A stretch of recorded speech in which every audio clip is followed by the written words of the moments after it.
Board of Adjustments. Madam Secretary, could you make a determination of a quorum? Christina Hill, Here? Clay Thomas, Here. Don Christensen, Here. Rob Pierce, Here. Brad Stanley.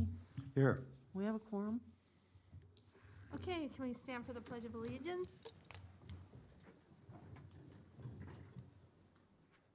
I pledge allegiance to the flag of the United States of America and to the republic for which it stands, one nation, under God, indivisible, with liberty and justice for all.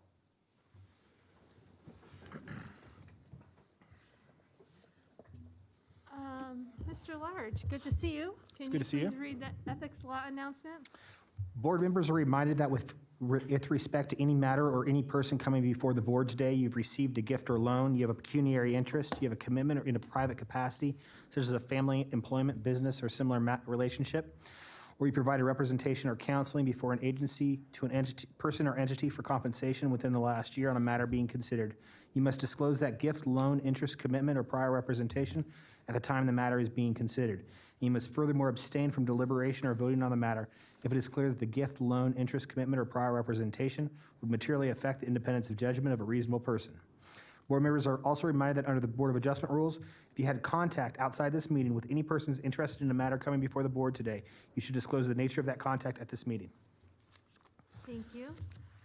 Mr. Lloyd, could you please read the ethics law announcement, or the appeal procedure, I mean? Yes.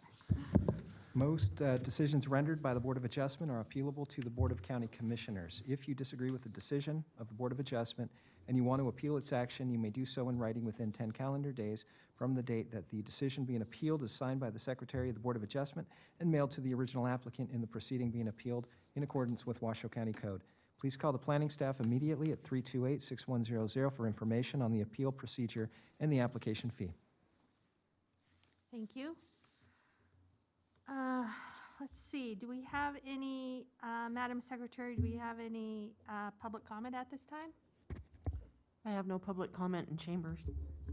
And I have no hands raised via Zoom. Okay, thank you. Approval of the agenda. Can we get a motion to approve the agenda? I so Mr. Stanley? Second? Mr. Pierce, thank you. All in favor? Aye. Motion carries. Approval of minutes from the last meeting. Everybody read the minutes? Need a motion to approve? Make a motion. Okay, Mr. Thomas, Second. second? Oh, Mr. Stanley, okay. All in favor? Aye. Okay. Let's see, we're on to the first public hearing item, which is administrative permit case WDAD MIN 21001. No, that's not right. That's wrong. Agenda. It is special use permit case number WSUP 210025, Vintage at Spanish Springs. And the staff is Julie Olander. Madam Chair, before we begin, would you like to ask if there are any disclosures? Okay. Does anybody have any disclosures on any of these items? No? Okay, great, thanks. Good afternoon, Julie Olander with Planning and Building. So before you have the beach pills at Spanish Springs, this is a special use permit to allow continuum of care for seniors for a 257-unit condominium rental community. And this is accordance to Table C3 of the Spanish Springs Area Plan. And this is a independent living development for seniors. Continuum of care is a commercial use, and the definition requires that you are providing housing, activities, and 24-hour skilled nursing or medical care to allow for adults to age in place. And the applicant does believe that they meet this definition with the the building design and the on-site activities, and also the on-site medical care options. The building is going to be approximately a 204,000 square feet, a 4-story building, and it's going to include 257 units with common areas. The main building is going to be built around a large outdoor 28,000 square foot courtyard, and then the units and the common areas are going to be with around that building. In the first floor, you'll see a central common gathering area with a piano, fireplace, large community kitchen, and a covered veranda. And then in the building, there'll be a fitness center, a game room with billiards, art and crafts room, and large area to work, and on-site business center and a library. And that the residents can use all these facilities. This is sort of the layout. So you see it has a large courtyard in the middle of it. They're going to, like I said, there's going to be 257 units, and they'll either be studios, 1 bedroom or 2 bedrooms. They're going to vary from about 407 square feet to 227 square feet. And the units are designed to meet seniors, so they're going to have, the situations are going to be set up in the kitchens and the bathrooms with lower countertops, and then they'll have large, fully accessible roll-in showers and grab bars. The rent's going to vary from about $877 to $939, which will include utilities. This is proposed to be a continuum care for low-income seniors. And the average rents in Washoe County is approximately $1,500, and that does not include utilities. So this is going to be a new type of facility for lower-income seniors, which is below the 90% area median income. And typically, our continuum care facility definition doesn't require a certain number of units or parking spaces. However, staff is in agreement with the number of units, and also in the agreement in the number of parking places. What they're looking at having 196 standard spaces and 8 ADA spaces. The 2-acre parcel is vacant and relatively flat with just native vegetation. The parcel is master planned commercial, and as are the parcels to the north, west, and east. The parcel to the south is designated suburban residential. The parcel has a regulatory zoning of neighborhood commercial, as are the parcels to the north, west, and east, and the parcel to the south is Parks and Rec. The site is located at the corner of Eagle Canyon and Neighborhood Way and Gary Hall Way. And to the east of the parcel is Neighborhood Way, which is a 2-lane arterial with a center medium and sidewalks on both sides. And then Just Kidding Learning Center is to the northwest, and Cascades of the Sierras, which is an assisted living and memory care facility, is located to the north on Neighborhood Way. The landscaping that's provided with the plan meets Washoe County Code. Like I said, there's going to be a large courtyard in the middle, which will have various amenities, including shade pavilions, seating, a walking path, and benches, and outdoor barbecue. A dog park is also going to be located in the northwest corner of the property. The application did include a traffic study that indicated that the average daily trips, there's going to be about 1,400 with 88 AM peak trips and 112 PM trips. The study concludes that there's not going to be significant impact to the neighboring properties, and also this is a senior facility, and typically those don't impact traffic greatly either. There is going to be grading on the property. However, it's going to be basically for the building, the roadway, and the parking area. I did add a new condition, which I believe you all should have gotten emailed to you. We just wanted to add a little bit more information about the medical facility, the medical care that they're going to provide on site, so that it's stated in the condition, so it's understood that they do have these. That will have these type of facilities on site, and which basically the first one is that they're going to have 24/7 medical care on site. They'll have a station, and then they'll have people there on site that can call for medical professions either online or by phone. And typically, in these kind of facilities, they're going to depend ultimately on 911 and those kind of, but if there's just basic needs, they'll have people on site to address those. And then they're also going to provide the residents with monitoring devices if they choose to have them that they can carry while they're on the property. Notices were sent out to the 40 parcels and all the surrounding properties. There was a neighborhood meeting that was held on October 21st at 6:30. However, there were no attendees. And here's sort of a map of who was noticed. And I did reach out to various agencies, and that you did receive letters, and they're included in your staff report, and then if there are conditions, they're included in the conditions of approval. Staff was able to make all the findings, and it shows in the report. And I do provide a possible motion. I also have Dwayne Smith here, because there was a letter from the city of Sparks in your packet, and I wanted him to possibly address any of the issues you have for that. So he's available to answer any questions, or he can give a short presentation, whichever you choose. And then also the applicant is available to, also has a presentation in here, and it is in the chambers. And that concludes my presentation. Thank you very much. Okay, is the applicant present to make a presentation?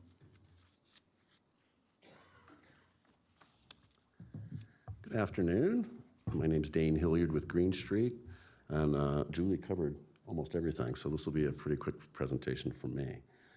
We're local developers, have been developing residential housing here since the early 90s, locally owned and operated, and we all live here, our company and our staff. We've done several communities like this and projects. This one, and we found that what's happening is typically the largest group of the population, the aging boomers, a lot of them are on limited income, typically Social Security, and they're having a very difficult time finding quality places to live. So this meets a huge need with, the residents that are aging and mostly retired, and it's a wonderful project. There's a huge demand in this area. Nothing like this has been built out in this part of the county. We've done several in the city.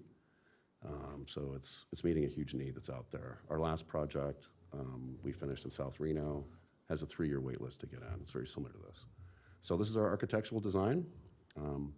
The project itself is obviously designed for seniors, interior corridors, elevators, wide hallways, and then all the amenities that Julie touched on. We can show some pictures in a second. And let's see if I can work this. I'm a senior myself, so I'm not that technically advanced. Do I push the button? Okay. The worn out arrow, thank you. Julie touched on the site plan, and I just wanted to go through the amenities a little bit. So it's the interior courtyard is where the residents hang out outside in a very safe environment. We have community gardens, a fountain, bocce, miniature or putting green, sitting areas. We kind of create a walking trail so they feel safe to get some exercise outside without having to go out on the street. Oops, wrong way. This is our project that we finished recently in South Reno. It's right off the freeway. Very similar in design, similar type units, amenities, et cetera. We won many national awards on this project, including Best of 55 Affordable Living by the National Association of Home Builders. This project was extremely successful, and again, it filled up immediately as soon as the units were finished, and it's got, I think, a little over a 2-year wait list right now, almost 3.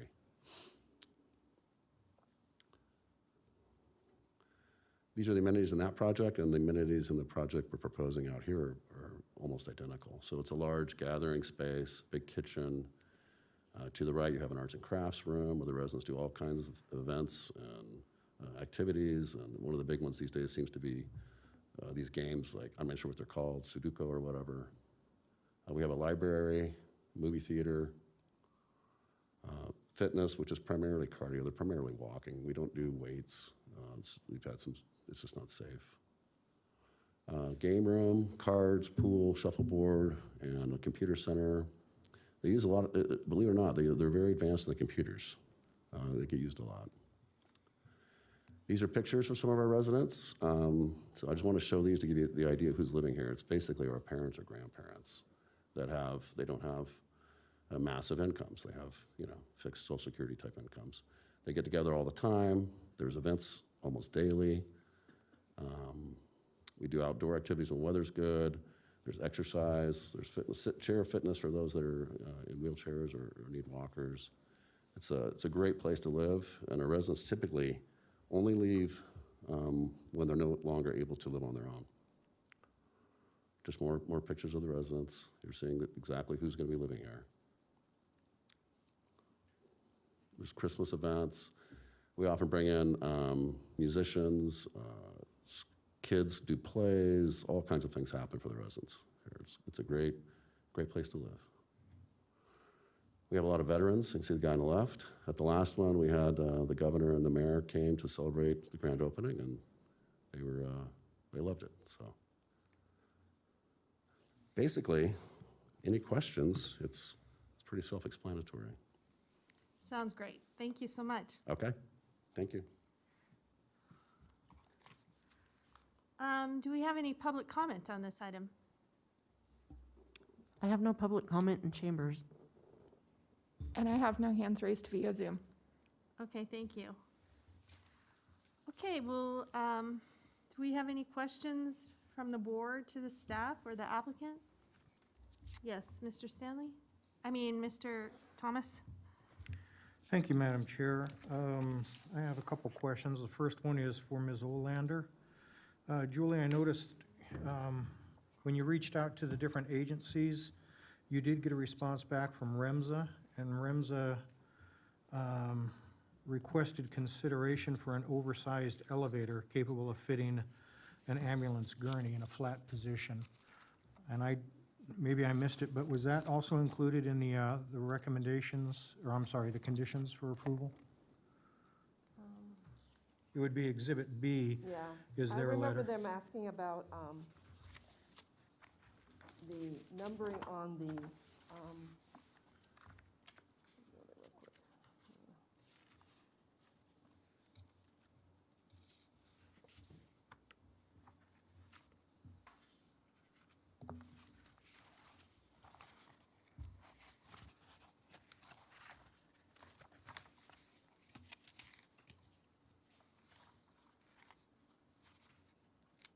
Maybe the applicant knows.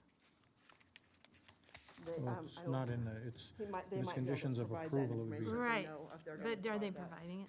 I just remember the numbering and go ahead. Dane Hilliard at Green Street, we always put those in. It's standard. So there will be one in there. If we want to add a condition, that's fine. So is it just for my own edification, it's standard operating procedure by you or your representatives that oversized elevators will be at this location? Correct, yes. Thank you. And while I got you captive audience, I'll ask you, or maybe Ms. Olander knows, who did the traffic study? Cordell Brady, or Braley. They do a lot of traffic studies in the county, and we use them pretty So it much was a all. private firm that did this? It wasn't- private It wasn't engineering. NDOT or anything like that? No, private engineering firm, traffic. Because to be honest with you, 1,432 trips a day and having no impact on a two-lane road, yeah, I'm not quite comfortable with I that. think the reason is, and they're able to use a different category because it's age restricted. And in our communities, less than half the residents own vehicles, but the traffic study is acting like they all own vehicles because they don't have like an age restricted category. And the other thing is peak travel times. These residents do not drive at peak travel times. They don't want to fight traffic, so they go, later after the traffic hour and come home before. So we have not had any, we've done a lot of these projects, never had any traffic issues because a lot of them don't own cars and Yeah, don't drive a lot. It just caught my attention that almost 1,500 trips in a day on a two-lane road, and to claim Yeah. that it's going to have no impact, whether it's peak time, morning or afternoon, okay, but I think the reality is they have to use the regular code, and our residents are not the regular code. You know, the regular code is there's 2 cars per unit, and young people driving and all that, so it's definitely skewed incorrectly because they have to use the regular code. And my last question for you, I guess, is determining the rate that you charge, as you stated in the documentation. It's predicated upon a 60% figure of the median income. Is that rate subject to change, or is that a fixed rate for a given period of time? Or how does that work? I mean, Yeah. as incomes change, how do you make your adjustments? So it's adjusted when the median income is adjusted, which happens every year. It's usually in October. And our rent is basically a factor of the median income at 60%. So it's a ratio on that. So we can't change the rents ourselves.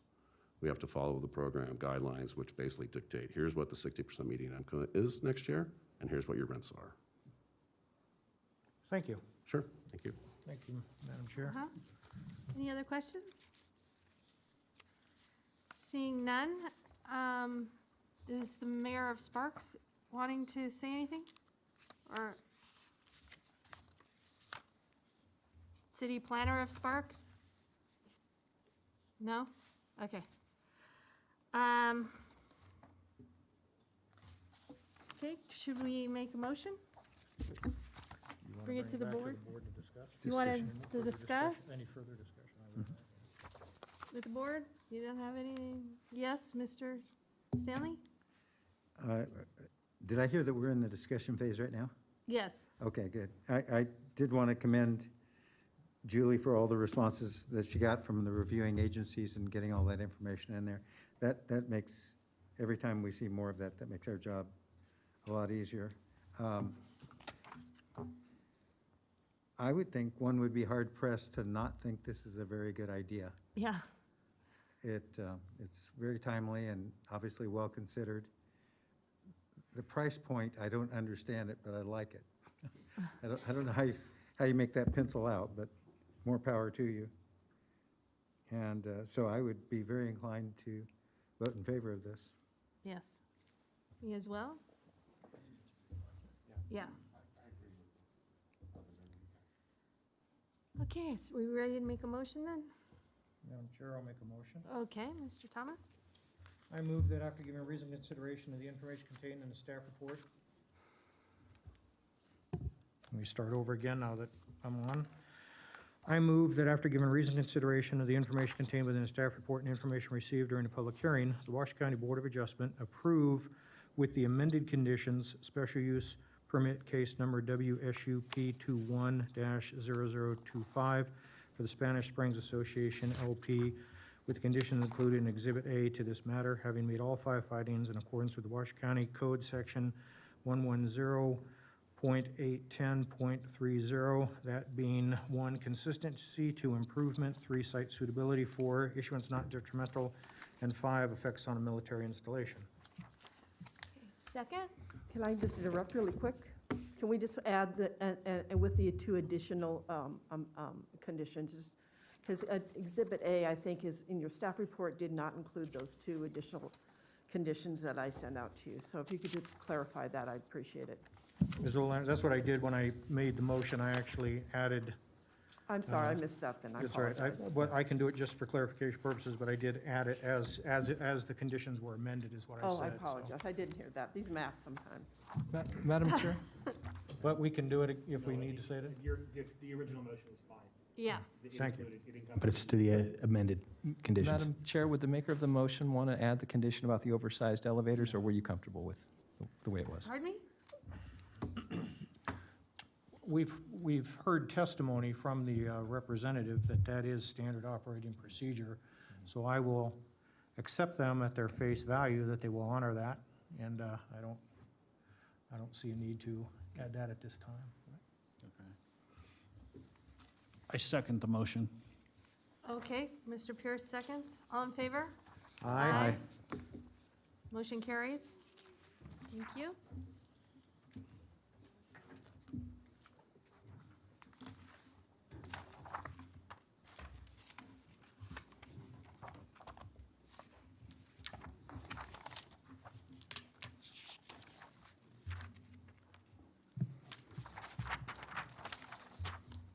Okay, the second item on the agenda is special use permit case number WSUP 210026 Sparks Mustang.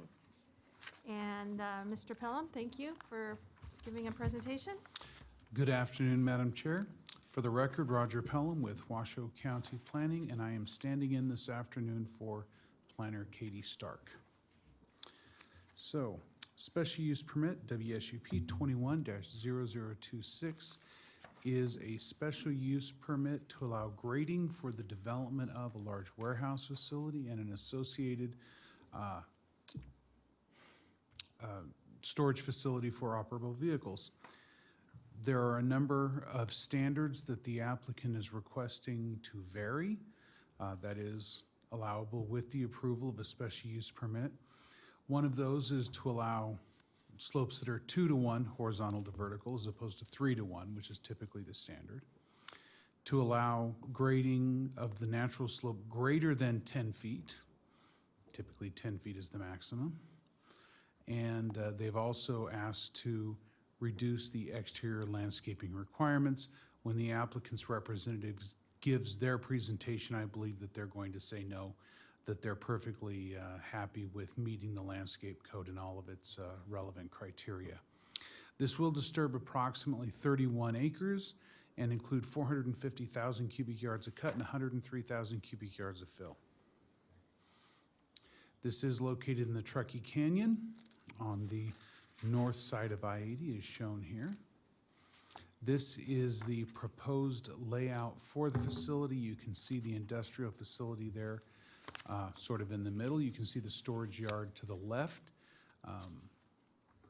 It's generally speaking a relatively typical industrial development. The facility itself is a little over 500,000 square feet in size. This is not a greenfield site. This site is currently the site of Q&D construction. There's if you've driven past, a bunch of grinding of concrete and that sort of thing going on right now. That will all go away for this to be constructed. This is an overhead of the existing situation on the site, and as you can see, there is substantial disturbance throughout the entire development area. The warehouse and the storage yard are allowed by right, subject to compliance with the applicable standards of the development code. A portion of this, the storage yard, is proposed to be surfaced with gravel rather than with asphalt or concrete. That does not meet code. Asphalt or concrete permanent stabilization is required in all parking, loading, and maneuvering areas. If the applicant chooses to go forward with that, that can be addressed at a later date, specifically with the building permit by means of a director's modification of standards, and that would be evaluated on its own merit at that point. But as it goes forward now, permanent stabilization is required. Again, this is major grading. Again, we're talking about something like 400,000 cubic yards. And it triggers several of the trigger points to require that major grading. That's why we're here today. Again, this is a heavily disturbed site already. There will be substantial export. That will be done based on an export plan that will be approved over public roadways, and that will be, of course, by the county engineer. The applicant is seeking slopes steeper than 3-to-1, again, getting to 2-to-1, and these are generally acceptable when those steeper slopes are out of view. And in this particular case, behind the warehouse facility. Obviously, most of the view of the facility would be from I-80, and the 2-to-1 slopes that are proposed to be allowed are behind that warehouse, whereas the area behind the storage yard, because it doesn't have a large building in front of it, those staff is recommending meet current code requirements at 3-to-1. Because those 2-to-1 slopes are going to be there, some substantial revegetation is going to be needed for stabilization, Generally speaking, it's much easier to revegetate a 3-to-1 slope than it is a 2-to-1, so additional conditions have been included, particularly for irrigation of that area, to make sure that that vegetation comes in and grows well and stabilizes that slope. Again, the variance greater than 10 feet, that is to say, going from more than 10 feet from the existing level of the ground, is also permissible, but there are a number of requirements. You essentially have to go to stepped retainment, and that is to say a retaining wall and then a bench and then a retaining wall and a bench. And those requirements are right here. Those are included in the conditions of approval. So when this comes in, those areas that are changing the level of the ground more than 10 feet will be required to abide by this section of code. Again, there are areas where probably the landscaping wouldn't be particularly prominent. The applicant was requesting that those be eliminated, but I believe that they're going to say no, that they're fine with the existing code as it is.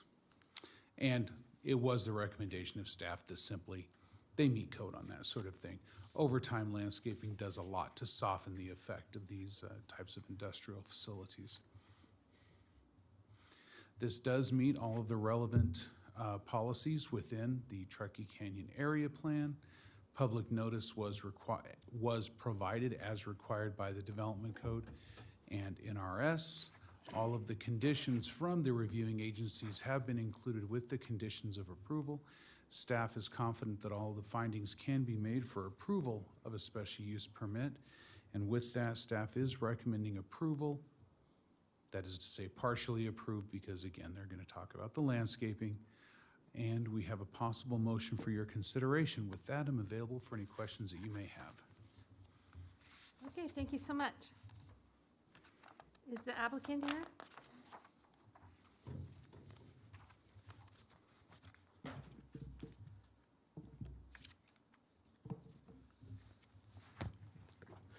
Good afternoon. For the record, Mike Raley with Christie Corporation, here representing Sparks Mustang LLC. Also with me is Rex Massey with Industrial Realty Group, the project applicant, as well as Justin Sand with Reno Engineering, the project engineer. Roger's presentation was very thorough. A lot of these slides will be repetitive, so I think I'll have a fairly short presentation.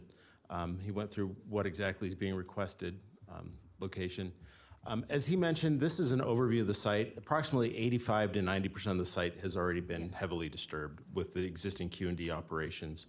And a lot of that export that you see is essentially them moving those materials that they've created off-site. So when you see the current pictures, you'll see that the operations that are out there have been long established. On the picture to the right, you'll see the kind of what looks like a mountain. That's all fill material that they've generated on site. So a lot of that material that we see that you have a bunch of export, it's the material that they've processed. So it can be a little misleading when you look at the numbers. That gives you a little bit better view of the material comes in, such as concrete that gets ground up, construction debris, that sort of thing. That will all be removed from the site. Just some kind of other views up on the north end where we're proposing those 2-to-1 slopes.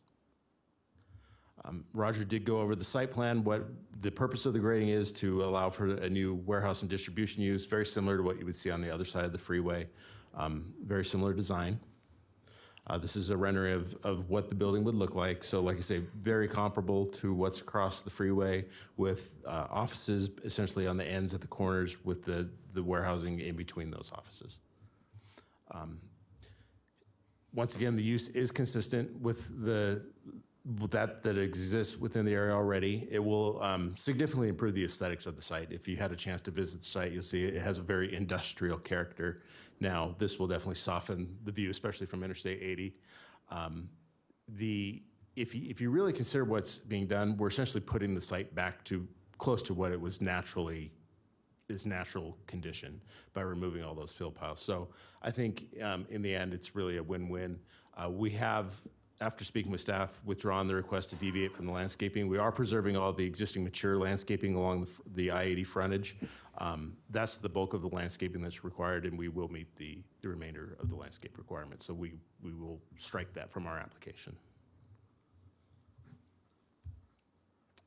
Once again, all the requested deviations are permitted with the use permit. We're not requesting any variances with this, and we're available to answer any questions you might have.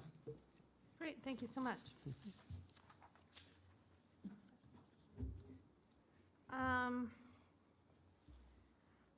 Do we have any questions for the applicant or the staff?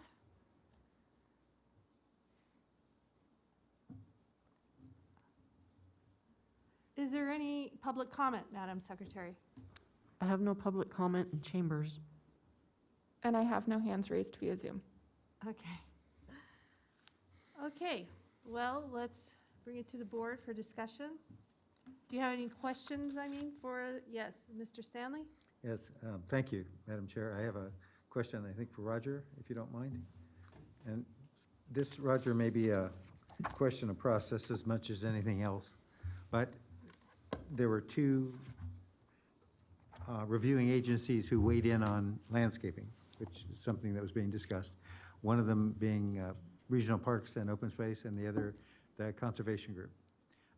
They, to my eye, they seemed, the direction seemed similar, but the application or the specific seemed different. How does the recommendation and how does the conditioning reflect those kind of two similar thoughts but disparate approaches or disparate actualizations? Well, understand I'm stepping in here for Katie, and I'm not totally familiar down to that level. But what I can say is this: when the building permit comes in, we will first review for minimal compliance with code. Then we will review for compliance with the conditions of approval. In general, the idea that comes from both the Conservation District and from Parks is that the applicant be required to use natural, native vegetation. There are sometimes different ways that can be done. Sometimes that can be done with dry land revegetation, typically not on a slope this steep because the water runs off too quick. Therefore, you do need the irrigation. I think the important part is, in the end, we're going to ensure that there is going to be a fully vegetated slope. It is going to be a fully stabilized slope. How we get there might vary a little bit. All right, thank you. Not at all. Any other questions? Thank you. Thank you, Roger. Okay, discussion between the board members. It seems like I don't know what's across the street. Is that an Amazon or a Google facility, or does anyone know that? It's a district. Given the nature of the existing use of this Yeah, property, I think anything would be an improvement. yeah, I think it's pretty well thought out. yeah. I like it. Okay. Is someone ready to make a motion? Madam Chair, I'll make a motion. Okay, thank you, Mr. As soon as I find it. Yes? I own Reno Drain Lines. Oh, Did you open for public comment? yeah, we did. We said no public comment. Do you have to put your comment in? Madam Chair, with this, Michael Large for the record, you can reopen public comment if we have a member of the public that would like to speak on this matter. Sure. Sir, if you could come down, and you need to identify yourself and speak into the microphone. Anyone else that wants to speak in public comment needs to let the secretary know as well. Sorry about that. It's been a long time. My name is Steve Argular. I own Reno Drain Oil Service. It is located right behind the development. If we can put the picture of the project back up there, I can show you my place. Sorry, sir, can you please put the mic next to your Sorry. mouth? Thank you. I said my name is Steve Aguilar. I represent Reno Drain Oil Service. And our facility is located right behind where they're going to do their development. And if you see that little tank farm right there between the storage yard and the warehouse, that's it, yes. That's my facility. I have approximately 13 employees, variety of tanker trucks, dump trucks that we use in conducting our operation. The concern that I have, and I don't have a problem with the warehouse, the truck parking crosses over our easement, which is the only legal access we have to our top property. Just above that, we have 20 acres. Now, we've spoken with Rex, who is with IRG, and he said he's going to make some changes so that we'll be okay. We have not seen those yet, and so we're a little concerned about that. Now, the reason this is such an issue for us is because Q&D Construction built a building on our easement before, and they had to move the easement, well, rather than tear down his building. We opted to move the easement around the building. Well, it doesn't show our easement, and that's concerning. It's a legal easement, and maybe Rex can add to this.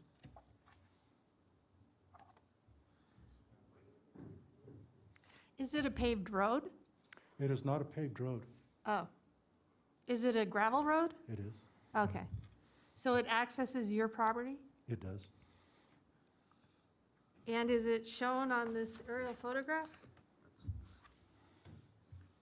Well, I think this is his property. From behind. Yeah. So it must be this gravel road. Excuse me, Madam Chair, Yes? could we ask The whomever's applicant? best with the... Madam Chairman, this is public comment. This 3 minutes belongs to the speaker. If we want to reopen public testimony, the testimony, we need to do that after public comment has been concluded. Okay. You can ask questions of the speaker, though. You can't ask the speaker questions? You could ask the speaker questions, but you can't bring somebody else up to answer Oh, questions I'm at sorry. this juncture. I wasn't asking him to. Just for the map, he had a map that showed the old easement, the one that has been removed and replaced with the new easement. And that easement is the one that gives us access to our top property. Without it, we have no legal access to our property. Okay, well, seems like if that's, thank you. Maybe we can ask the applicant a question. Once again, for the record, Mike Rayleigh with Christie Corporation. We are aware of the access easement, and we will have to incorporate, perpetuate their access into our final design, and we have every intention of doing so, including the access to the upper property. Could you say that again? I'm sorry. So there, the gentleman is correct, there is an access easement. We Yeah. will be required to perpetuate access to his property as well as to the upper portion of the property that he had concern of. So that will be incorporated into our design. Okay. Madam Chair, I am looking at the conditions right now. I don't see anything specific to an easement. I would recommend that the board add a condition to ensure the perpetuation of the easement to the adjoining property. That way it is included as a condition. We'll review it when the final building plans come in. Okay. A question, Madam Chair, for Mr. Lloyd, if that's possible. Yeah. Trevor, are you suggesting then that the conditions say that the easement, as it's currently, if it's a movable easement, for an example, which I hope it is, if it's a movable easement of, say, 60 feet, that it still remains 60 feet and that sort of thing? Because I think we've all had, or many of us have had easement issues before, and they get very, very specific very quickly.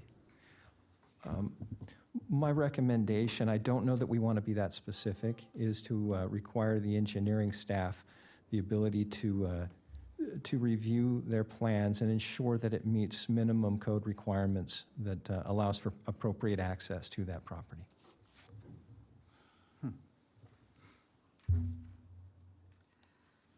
Madam Chair? Yes? This is for Mr. Lloyd. Mr. Lloyd, would that not be self-evident? If there is already an existing easement, would that not take precedent, and therefore the applicant could not block that off? Maybe this is for Mr. Large, I should say. That's correct, Mr. Thomas. So does it need to be included as a condition, or does it stand on its face value? I would include it as a condition, as Mr. Lloyd stated. All right, thank you. Okay, thank you for clarifying that. Thank you. Madam Sir? Chair, Sir? May I- Yes? may I ask Yeah, a you question please? of the applicant? Would you please fill out a request to speak card, please? Mike? What are the specifics on the easement, if you don't mind? The easement is a 30-foot relocatable easement. So Okay. we, like I said, we have every intention of maintaining their access. It may need to tweak a little bit, but it will Gotcha. definitely Okay. be maintained. And does that access, the gentleman mentioned 20 acres back, further It back? provides the provide access to mu- the not only to upper his portion his as well. operation, but the 20 behind him? Correct. All right, thank you, Mike. You bet.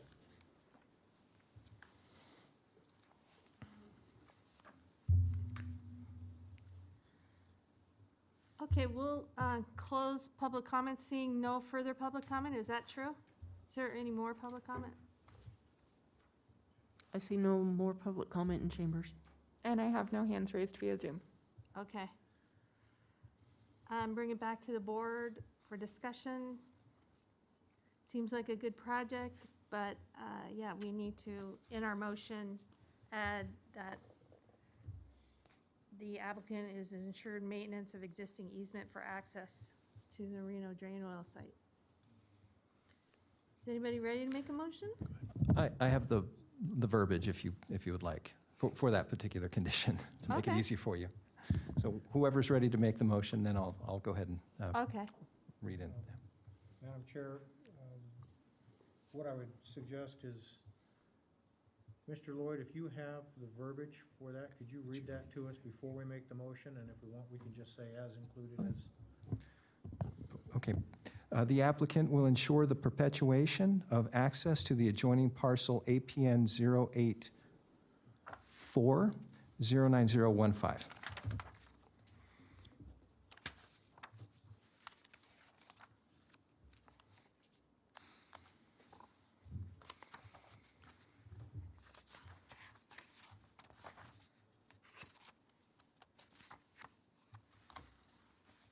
Madam Chair, I'm ready to make a motion. Okay. Go ahead, Mr. Thomas. I move that after giving reasoned consideration to the information contained in the staff report and the information received during the public hearing, the Washoe County Board of Adjustment partially approve special use permit case number WSUP 21-0026. Before I go any further, I don't know if we need to say partially approve. Let me back that away. I believe the applicant has now decided to, or is in agreement with the landscape recommendations that we have before us. So with that, let me just start that again. I move that after giving reasoned consideration for the information contained in the staff report and information received during the public hearing, the Washoe County Board of Adjustment approve special use permit case number WSUP 21-0026 for Industry Realty Group with the conditions as stated earlier by Mr. Lloyd, to include in Exhibit A to this matter.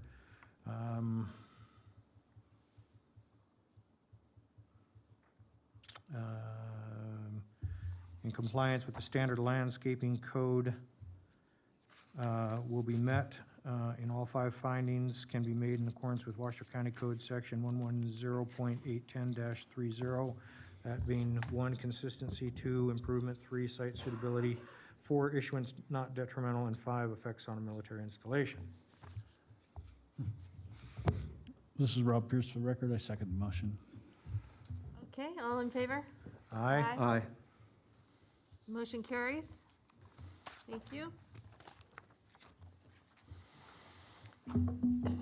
Okay, next item on the agenda, number C, special use permit case number WSUP 21-0027 Eagle Canyon North Permanent Flood Control. Mr. Pelham? Yes. Good afternoon again, Madam Chair, members of the board. For the record, Roger Pelham with Washoe County Planning. Special use permit case number WSUP 21-0027 is major grading for a permanent flood control facility in the Eagle Canyon area of Sun Valley. This will require major grading of approximately 75,000 square feet. That's about 2 acres or a little less. And then the excavation and exportation of about 5,500 cubic yards of earth and material. And really, in shorthand, what has occurred is there was a flood control facility here, ditches and a little retaining pond, not a pond, but a depression there. And they filled up, and they've been substantially degraded. Now it's time to go in and get them cleaned out and improved substantially. This is located just north of Eagle Canyon Drive and just west of Kaidale Platte, as shown on a vicinity map here. This is an overhead photo of the site plan. You can see those darker lines. Those represent sort of the grading where this is proposed to take place. You can see that is a V ditch there along the rear. That would actually be the west side of those existing dwellings. And then as you go further to the right, which would be south to the retention pond there. The purpose is to improve this existing flood control facility. This has been proposed by the Homeowners Association. Essentially, again, it expands and deepens the existing facility. Benefits of increased stormwater runoff capacity, or the control of that, I think are fairly obvious, particularly given the rainstorm we had a week or two ago. Really have come up with very few, if any, negative impacts. Really, the degradation of the facility, though, has been, to some extent, the result of misuse of the facility, primarily by those with off-highway vehicles. That's, quads and dirt bikes and that sort of thing. So we do have a couple of conditions in here to require fencing around it, require some boulders along it to inhibit access. In reality, nothing we do can prohibit access, because they could always take a set of cutters to the fence and get in there. But I think that by fencing it, by putting some boulders there, we're inhibiting access. It is more likely that this will be maintained in better condition. And these are some current photos, so you can see the tracks left there by the various off-highway vehicles that may have used that. About the only other negative impact would be the construction noise on the adjacent dwellings. We have some limitations on that, 7 a.m. to 7 p.m. for construction Monday through Friday, 9 to 5 on Saturday, and nothing on Sunday. Likewise, because this is a civic use type, typical landscaping requirements as would be applied to any commercial or civic use are being required for this civic use. Notice was sent to 132 property owners as required by County Code and NRS. We did receive conditions from a number of the reviewing agencies. All of the relevant conditions have been included with Exhibit A to your staff report. Comments on each of the findings are included in the staff report on pages 10 and 11, but in shorthand, yes, I believe we can make all of those findings. With that, staff is recommending approval, again, with the conditions as included. And with that, we have a possible motion here, and I'm available for any questions you might have. Great, thanks, Roger. Is the applicant here?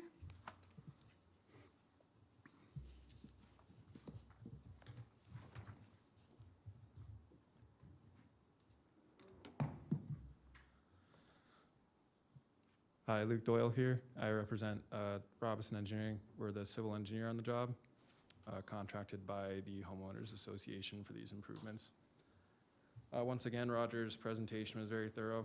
This is going to be a little redundant, but we'll go ahead with it.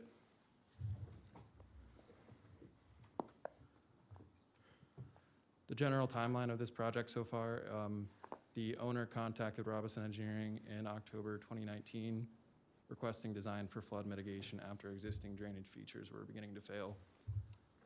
We proposed some temporary flood control measures, which were constructed in January of 2020. Since then, 2 large recent storm events have occurred, the first on July 31st and the second a couple weeks ago. The temporary flood controls reduced the storm impact, but illustrated remaining areas of concern consistent with the original design. We are now proposing these permanent flood control measures under Washoe County SUP to accommodate the major grading thresholds. Construction timing is to be determined, as a major grading permit will need to be submitted and approved by Washoe County following the SUP. This is an overall site plan. The text, unfortunately, is not quite legible, but this just outlines what the permanent improvements will look like. Mainly, we are going to increase the capacity of the V-ditch going from north to south, implementing improving the capacity of a couple of catch basins and culverts along the way, replacing some undersized CMP culverts with concrete box culverts to increase capacities at areas of concern. And then, as Roger mentioned, we are going to be excavating about 5,000 cubic yards out of that detention basin towards the south to increase the capacity. Here are a couple of the concern areas. There's some ponding that's existing. This is going to be mitigated in the design by increasing the slope of the swale at this area. This was an area that is draining towards a catch basin near Fuggles Drive that is quite clearly too steep. So we're going to be mitigating that with concrete check dams to limit the flow velocity. Another area of concern, sediment buildup in the existing V ditches because they're not stabilized. So we're including stabilization and vegetation of these swales, also including concrete flood walls against this fence to protect the residential development. And pictured here is one of the undersized CMP culverts that we'll be replacing with a much larger concrete box culvert. Also pictured is severe erosion of one of the V ditches. Again, it's going to be mitigated by a stabilized swale and a concrete flood wall. Anticipated next steps are we're going to incorporate SUP conditions into the final grading plan, then apply for a major grading permit, hopefully get that passed as soon as possible. Once following that, we'll get the approval to construct. And then in the meantime, just to keep facilities functional, the HOA has contracted a landscape architect to do continual maintenance on the existing facilities. One thing I did not mention in the timeline is at the same time when we submitted for the SUP, 3 contractors, we solicited 6 qualified contractors to do this work. 3 returned with bid packages on September 30th, and Standard Rock was selected to do the permanent improvement work. Another thing not pictured on here is an easement concern.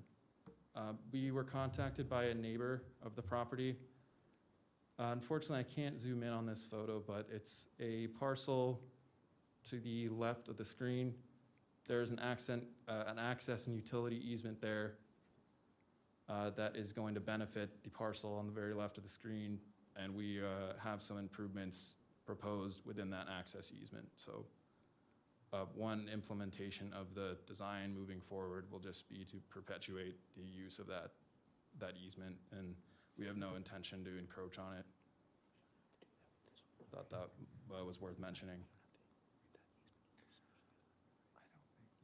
And that about summarizes it, and I'm here with the PE on the project for questions. I have a question. Is the owner Eagle Canyon North Association a homeowners association? Yes, they're a homeowners association, and they are coordinating with Equus Management Group. Right, to do the work. Yes, Okay, so they're paying for it. yes, mhm, Okay. Okay, thank you. sure. Oh, he has a question. Mr. Christensen? For the record, Don Christensen. I notice that you're not the applicant, you are the contractor, representative of Robinson Engineering, is that correct? Right, specifically with the civil engineer design. Okay, either the applicant or the owner present here today? Apparently not. Apparently not. I'll ask you this question, and if you're not able to answer it definitively, I'll ask Roger. Who is the de facto owner of the property encompassing this project? Not by easement, but by actual ownership. Yeah, that's Eagle Canyon North Association. So they're listed as the Yes. owner in fact. Sure. If I may, Roger Pelham for the record. This is within the common open space area for the subdivision, so this is owned by the homeowners association. So it's common area to the association. Yes, one of the uses of common area, well, common area as a whole is used for the benefit of the homeowners. In this particular case, it has some drainage facilities. In other cases, it might be a park or a green sward or something of that nature. In this particular case, the common open space is used for the drainage. I recognize that, and I appreciate that comment. Certainly. I'm faced with considerations in another neighborhood that have a similar drainage problem, and they don't actually own that property. So I like the clarification that we're getting here today. Yes. And I think it's the board's concern, I'm speaking maybe a little out of turn, but the incredible cost of this operation being borne by the homeowners association and passed through, of course, the individual homeowners. So we're quite concerned about the unspoken cost to these Washoe County citizens. But I'm satisfied that it needs to be done. Anybody that's driven up, what do you call it? Calle de la Plata has seen the runoff. In fact, the mud's still there from July, so we recognize the importance of it, but I'm really concerned about mitigating costs, but maybe that's beyond our purview, but I want that for the record that we don't take this lightly. Certainly. Thank you. Yes, Mr. Thomas? Thank you. Yes, to just dovetail on Mr. Christensen's statement there, when you went out for your, I don't know what the proper term is nowadays, it used to be an RFP, when you went out to the contractors of who was going to bid on this project, was that information that was given to them, was that before the conditions were in here about putting the boulders up and putting a fence up? Not the fence, but the boulders, yes. When Roger contacted me with that concern, we reached out right away, both to the owner and the contractor, that that's going to be an additional requirement, and for the homeowners association will be, it will incur extra cost. Okay, so everyone is aware of it Everyone's aware. as one of the conditions to fence that and to put the boulders in? Yeah, everyone's aware that we need to fence and boulder the basin. Okay, thank you. I have a question. Yes, Mr. Pierce? Rob Pierce for the record. It says that the working hours are going to be from 7 to 7, and right now it gets dark around before 7. What's your approximate time frame from start to finish to get this done? 6 months, 3 months, a year? 3 months? Yeah, we'll estimate 3 months. Okay, I was just kind of wondering. All right, that was my only question, thank you. Longer than rain. Mr. Stanley, you have any questions or? Thank you, Madam Chair. Since you ask, I do. This question is to Roger, and it's a real easy one, Roger, I think. We're talking about the homeowners and the homeowners association and so forth. I know you mentioned it, I'm sure, but I don't recall. So could you refresh my memory about the noticing process here and how it might apply to the homeowners? Certainly. Any special use permit is required to be noticed to property owners within 500 feet, not less than 30. I suppose we could pull it back up, but my memory tells me it was something like 125 or so. And I can tell you from the phone calls that I did receive during the review time for this one, the neighboring property owners are aware of it. And actually, to speak to Member Christensen's comments, they're aware of the cost, and some of the homeowners that I spoke with weren't very happy about it, but they recognized that it needed to be done. Thank you. Certainly. It's better than flooding. I would certainly think so. Okay, any more questions for staff or the applicant? Okay, thank you very much. Thank you. Madam Secretary, do we have any comments from the public? Yes, we have one in chambers, Greg Kelly.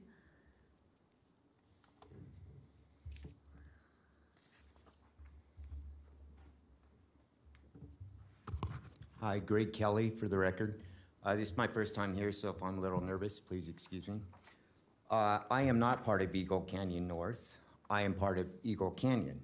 So I'm one of the properties that are possibly affected by this. I don't oppose it. I actually encourage it. It's just over the last few years, we've had flooding that comes across the street, over Calle La Plata, under my fence, down my slope in my backyard. The fence is owned by Eagle Canyon North. I've had students from Spanish Springs High School throw rocks through it. They graciously have replaced it because it's their fence, their expense.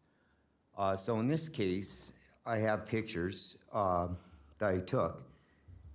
And it just seems like every year when we get the storms, because we know how powerful water is, it floods, brings the dirt into the road. Next day or two, construction comes along, scoops up the dirt, try and fix everything, but it occurs over and over. So my main reason for being here today as a resident in that area is to ensure that this engineering project that's proposed takes care of that. The boulders are good, except we know kids in dirt bikes will ride right over them, go between them. So unless it's like a concrete wall, like as Mr. Christensen was saying, they're just gonna go right through it. And what type material? You know, if it's just left as dirt, well, dirt erodes. Is it gonna be concrete? You know, that's my next question. So basically, that's all I have. It's just I am directly affected by this. I live about 50 feet across the street on the other side of Calle de la Plata, about halfway between this catch basin and Spanish Springs High School. So thank you. Thank you. Appreciate it. Madam Chair, I also have a hand raised via Zoom. Okay. Fred, I'm going to allow you to speak. If you could please unmute your microphone and state your first and last name for the record. My name is Fred Buckholz.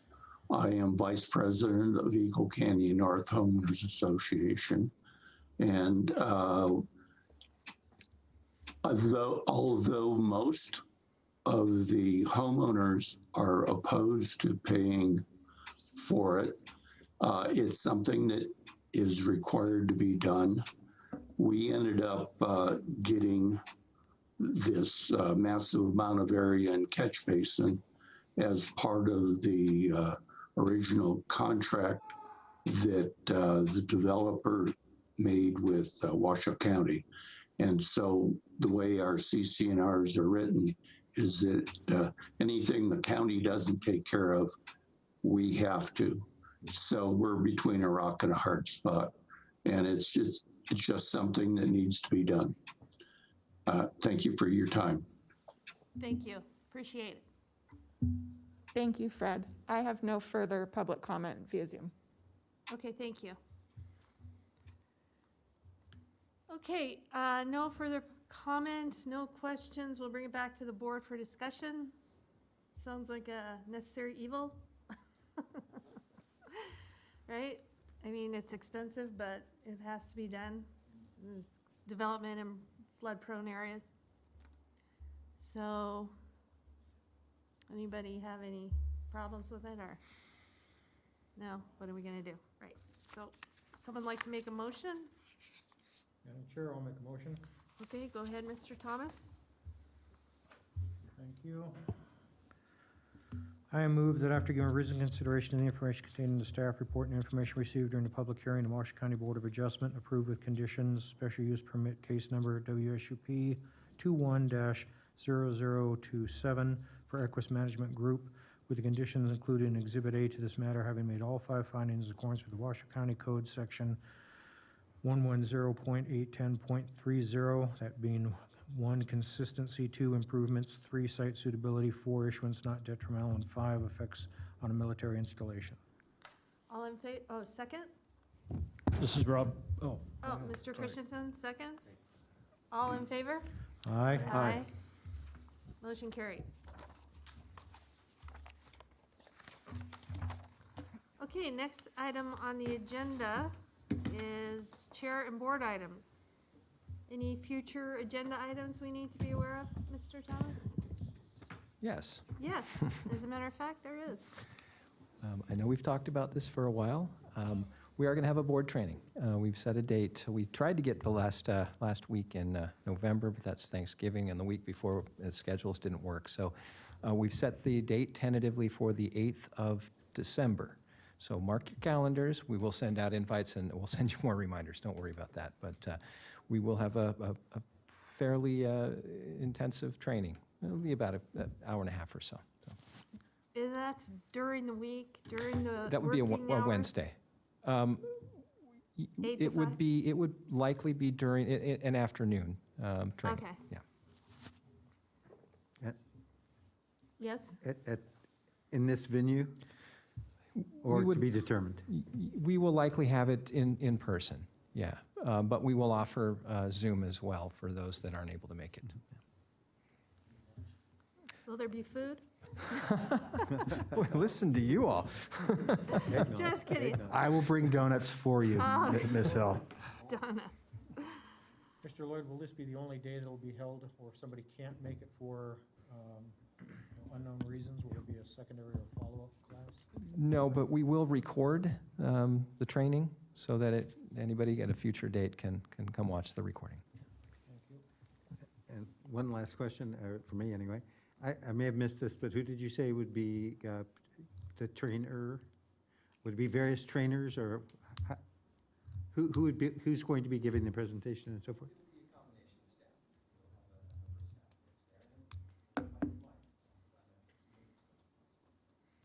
Folks we recognize. All right, great. Great, thank you. Do we have any requests for information from staff? Yes?